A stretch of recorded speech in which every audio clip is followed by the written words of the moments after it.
Hey everyone, Jason here from Off the Beaten Path, and as you can see I'm sitting in the 76 getting ready. Yeah, not much in the back there. There's a garden hose. Yeah, that's nothing to do with the car build. Getting the 76 ready. Now, one of the things that I've had installed recently is the head unit. So let's have a look at that, and let's have a look at something else, because I've been using the Hema HX1 for a long time, and then November last year I got a HX2, and I've been using that ever since then. And in this build for the 76, my dream plan vision was to have Hema on the head unit. That sort of worked, but it sort of didn't work. So you've read the title. Do not buy the AMHXD3. Let's talk about why that is. All right.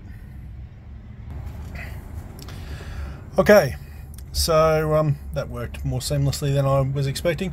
So this is the Aerpro head unit that I went for the 76. Been really happy with it. It's an Android based head unit. The fit in there is like factory. It has wireless Android Auto, wireless Apple CarPlay. Pretty chuffed with that. Does sit proud of the dash just a little here, more so than the original moldings, but that's not too much of an issue. Really happy with it. Now, in addition to that, I got this, the Aerpro AMHXD3, which was described to me as the brains behind the Hema HX2, and it gives you Hema on your head unit. So in terms of Hema on your head unit, what I was expecting, and to be fair, no one actually told me that this is exactly what you get, but what I was expecting, based on the information I'd seen online from marketing from these things, the plug-in modules, was that you plug that into the head unit, it stays plugged in, and I would get Hema Maps as an Android app on this head unit, and I would be able to use the Android Auto button to move between Google Maps like this and whatever else, you know, if I'm using Spotify, whatever, I'll be able to, one of the apps would be Hema. That's what I was expecting. That's not what you get. What you get is, you get in the glove box here, two leads to plug in. One is USB and one is for something like this. Now, the first thing I discovered is, yeah, okay, look, to be fair, this gives you Hema on your head unit, but that's all it gives you. And by saying that's all it gives you, what I mean is it basically takes over the head unit.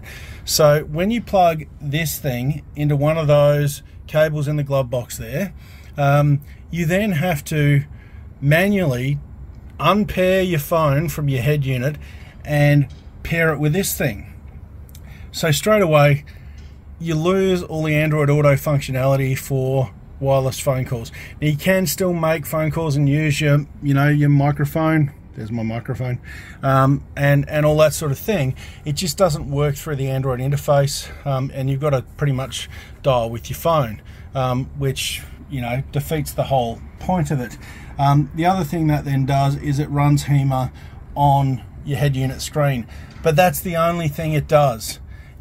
This whole unit here basically turns into a Hema HX2 and can do nothing else. You can't access the Android apps because your phone's not paired. So you can't do both. Either this is an Android head unit or it's a Hema navigation unit. You can't do both.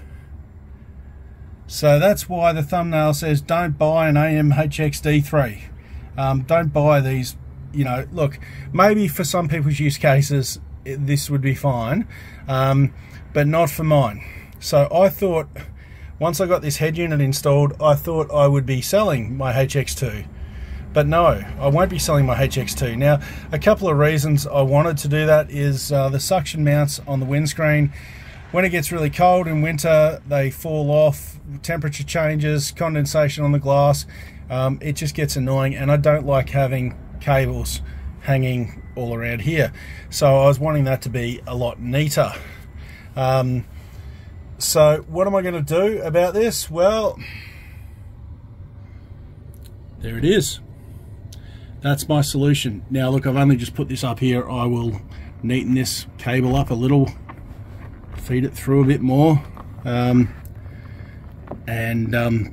cable manage that a little better. But that is my solution. So that is a storage shelf that I got from Department of Interior. So it's got 2 storage areas, one either side. You can see at the moment my handset's up there. That's got to go somewhere else. It's another story. But with that, I got a SIG plug on one side, I think that's on this side, and 2 USB ports on this side.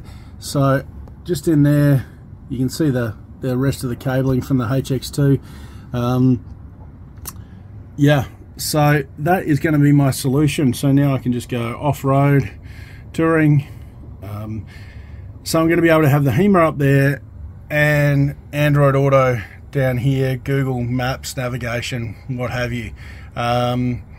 So contrary to what I was expecting, we will be keeping the HX2.